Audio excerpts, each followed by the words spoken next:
Hi, welcome to the series on how to heal your feet. My name is Christina Mraz and I'm a Healthy Foot practitioner. So what you're diving into is a 4-week course on how to restore the health of your feet. So each week we're going to look at a different segment of foot health and what we can begin to do to restore the health of our feet on our own. Today's class is particularly going to look at alignment, so kind of a base point of where we start. And I'm going to give you a couple exercises that you can work into. The next week, we're going to look at our toes, how our toes function with foot health, how we begin to stretch them and move them. Then we're going to look in the following week about arches, particularly flat feet, and how we begin to build arches in our feet and strengthen the arches of our feet. And then the last week, we're going to look at shoes. How do we pick shoes? What shoes are good? How do our shoes impact the health of our feet? So let's get started right away with alignment. So alignment of the feet looks like this. You want to bring your feet hip distance apart. So when I mean hip distance apart, this is what I particularly mean, because hip distance apart is a little bit vague for everybody. For some, this looks like hip distance apart. For others, this might be hip distance apart. Okay, so when we talk about hip distance apart, it's literally taking and drawing a line from the center of your hip bones or your hip sockets to the center of the knees, center of the ankles. That is bringing your feet into optimal alignment. The next part of that is the outer edges of your feet. So for some people, you need to turn your heels out a little bit so that you almost have a vertical edge here. Others, you might have your heels turned in a little bit. Just depends. Another way to guide kind of where your feet and heels, or where your toes and heels should be, is this. Line your second toe up with the center of your ankle. Okay, so center of that. And when you get that, it'll bring this outside edge to the correct place. If you were to turn your toes out a little bit and draw a straight line, it'll go to the inside of the ankle. And then this outer edge will no longer be vertical. Okay, so toes straight forward. Second toe to the center of the ankle. And then drawing a line up, this goes to the center of your pelvis. The next thing with alignment is how we stand with our weight on our feet. A lot of people stand with their weight forward. Their pelvis is directly over the toes. And if you stand like that and glance down at your feet, you might see that your toes all dimple. They have little dimples in the kind of the creases of the toes.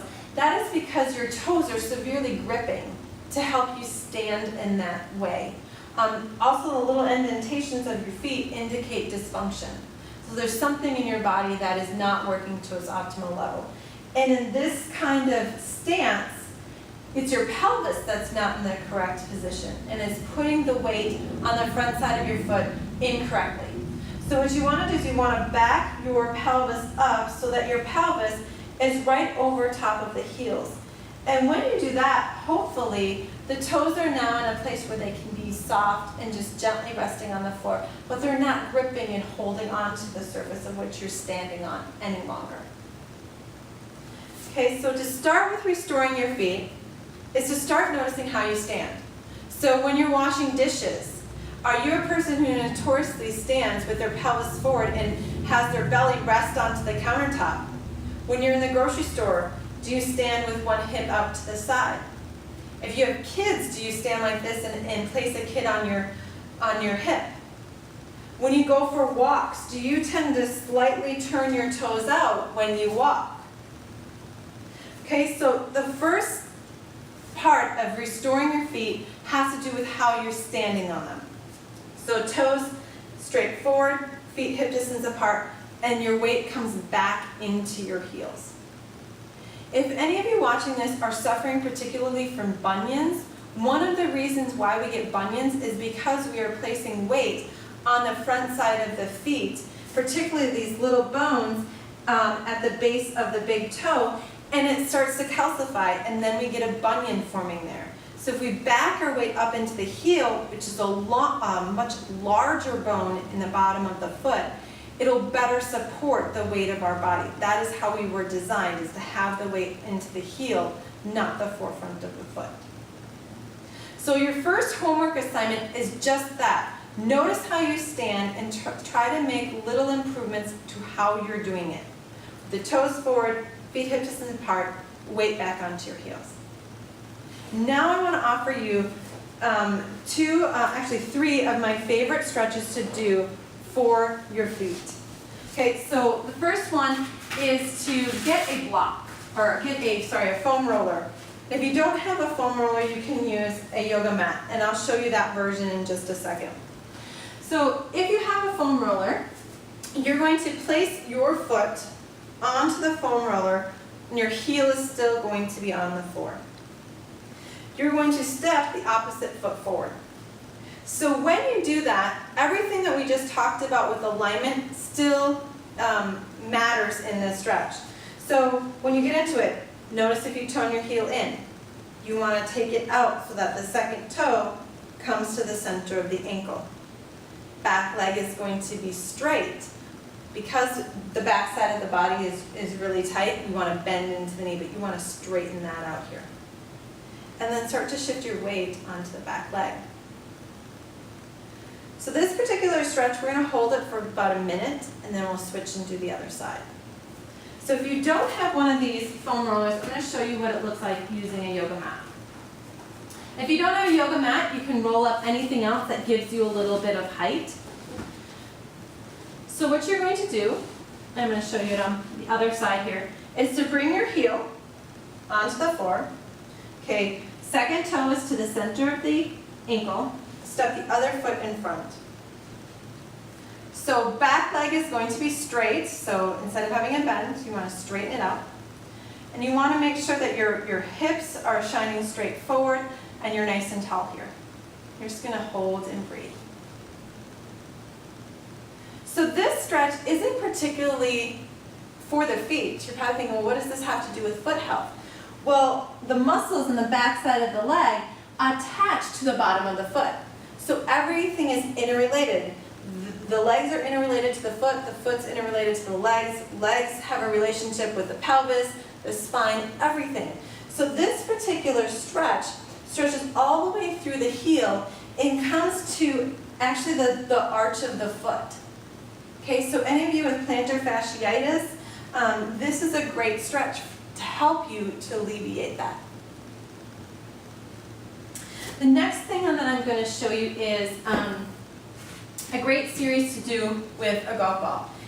It comes from what's called the MELT method. So you're going to take a golf ball, you're going to take it to the center of your foot. Depending upon how sensitive your feet are, you might not be able to put very much pressure on the golf ball at all.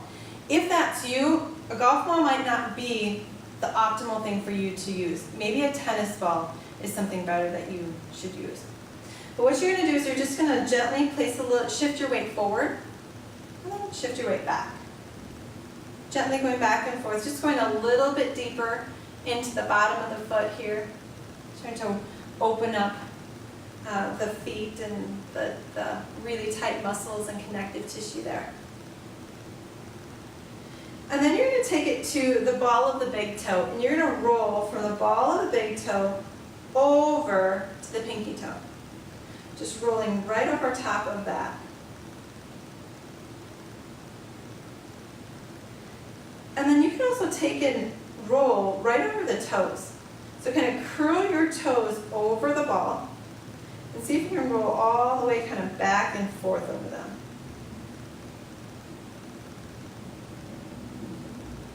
And then we're going to go from the ball of the big toe, and we're going to create a line all the way to the center of the heel.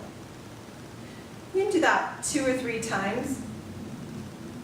And then we'll go to the next toe, going from the second toe all the way to the heel.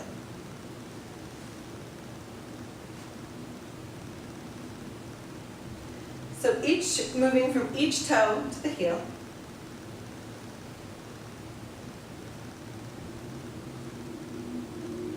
Then when you're done with that, and you come all the way to the pinky side of the foot, you're going to take and press the ball gently to the inside of the foot, right above the heel.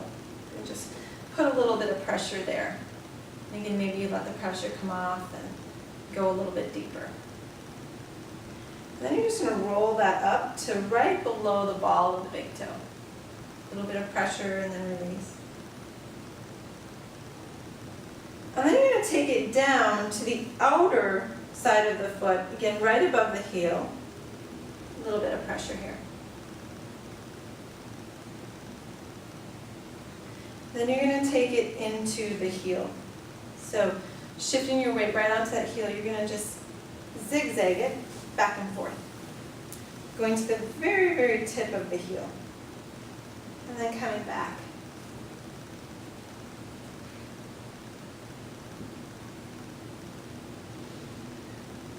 Okay, so that's the melt version of how to use a golf ball to open up the bottoms of your feet, and you want to do that with both feet to open up that connective tissue. And if you don't have time to do that whole segment, it probably only takes you a minute and a half at the most, 2 minutes to do. Just simply taking the golf ball and just rolling it along the bottom of your foot is better than doing nothing.